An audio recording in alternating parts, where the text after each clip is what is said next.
Think about it. You're in a house, everybody hates you. Now, so think about the kind of words they'll be speaking to him on a daily basis. And you have to go out with these guys to the field. Take care of your father's stuff. Probably, the only person that spoke maybe kind words to him was his dad. Every other person was a stupid boy. Say, I know you go and tell daddy now. Foolish boy. They sold him to Egypt. He became a slave. What kind of words do you think slaves hear every day? Oh, you are blessed.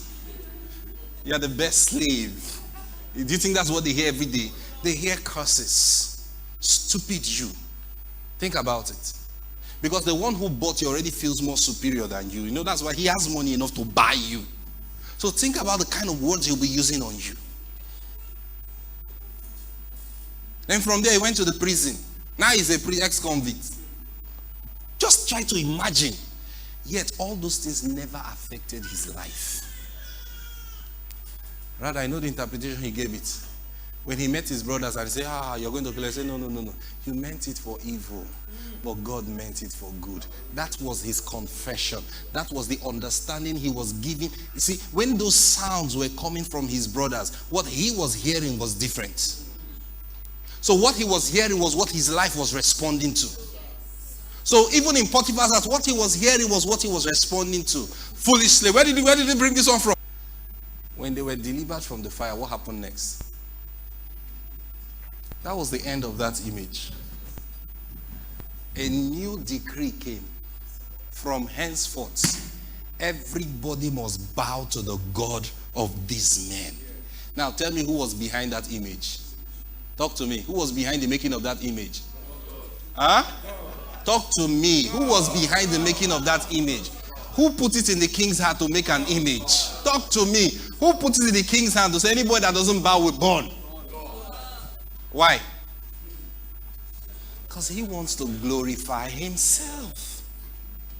There is no thought that can come into the heart of any man, and he is able to conceive it, arrange it, articulate it, and carry it out that God did not permit. And when God was permitting it, God's eyes was on one thing, that I will be glorified in that thing.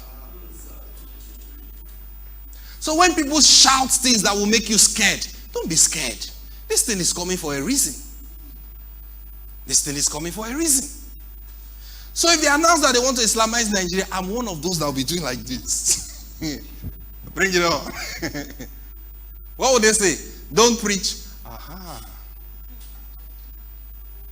It's simple now.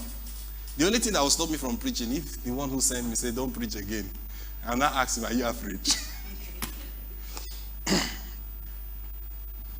It has happened before in this nation. When they declared no more open air crusade in Nigeria. So you can't do everything you want to do in your church. They didn't stop preaching, but they just said no more what? Open air crusade. And Archbishop Benson in Dahosa went before the Lord and said, Lord, the government said no more open air crusade. What do you say? And God said, go and hold crusade. He said, okay, sir. He called Rehad Bonki. Bonki, come. I want to do crusade. Where? Ibadan. And they went and they held the biggest crusade ever in the city of Ibadan. One whole week. They say on the Friday of the crusade, the mosque shut down. The mosque in Ibadan shut down. They finished the crusade. Nobody was able to say when. When they were done, God said, what do you do next? God said, go to Lagos, your capital. Say, yes, sir. Say, Bonki, we're going to Lagos next. That was where Dodan Barracks was then. And they held a mega crusade in Lagos. And one of the days of the crusade, after the meeting, sir, somebody wants to see you. Who? Soldiers. Say, sir, don't ask any questions. Enter this car. He felt they've arrested him. He said, I don't mind.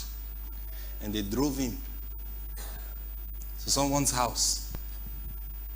And he met the number 2 man in the nation. These are the people that made the laws. A Muslim himself. And he says, I hear miracles are happening there. My son is sick. Please, can you pray for him? Let me tell you the truth. Don't fear any fear. Never. I tell them in our fellowship, he said, I don't respond to those kind of things. But no, I'm used to it already. When I see pastors, say, oh, all of you trying to Islamize Nigeria, I look at them, I say, I can't talk like this. Sincerely, I can't. Because when they speak like that, you can sense fear. And many times when you raise those kind of prayer points, I wonder the spirit that you're transmitting in the congregation.